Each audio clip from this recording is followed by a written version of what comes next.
Good morning, everybody. Today is the 29th of November, Thanksgiving weekend, when we are here at Dorado Park Nature Center.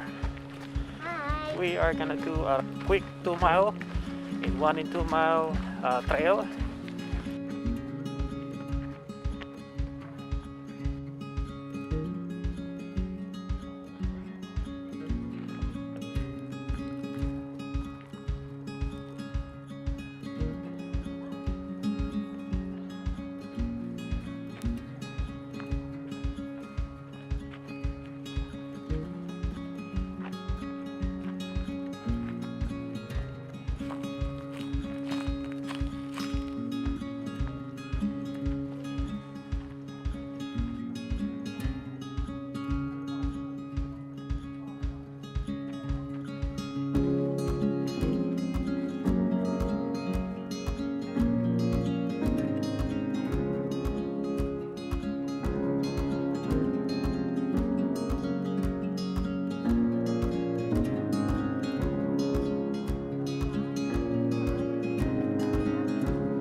Ansel is 10 months old.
So this is a beautiful trail made for kids, a lot of shade, about 90%. And there's some open areas right here, but it's only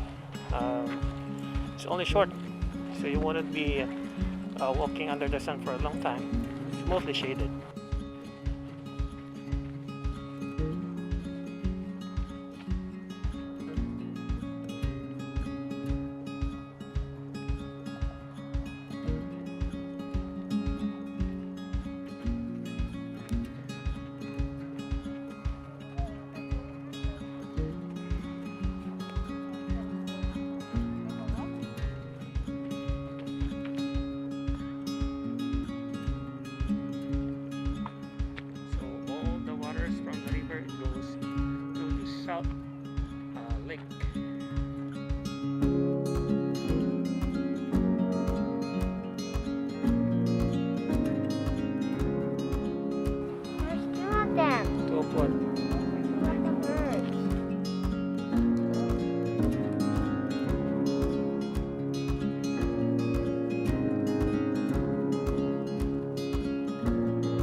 there's a restroom by the end of the trail, so make sure before you start the hike, you use the restroom first. It's right here. It's clean, but you gotta have to walk 2 miles to get to the next restroom.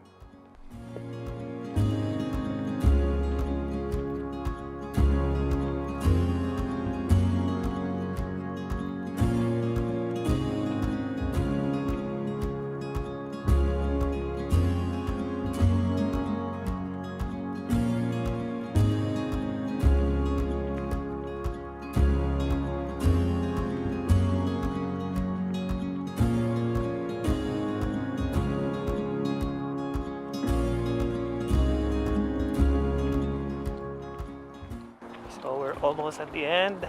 Every spot it's a different scenery. Give it a try. The entrance is $8. Park it's from 8 to sunset. It's an easy 2-mile hike, or you can just do the 1-mile hike, either or, but I prefer the 2 miles. It's not that long, not so much elevation gain. It's flat, shady, cool, very nice place to relax. All right.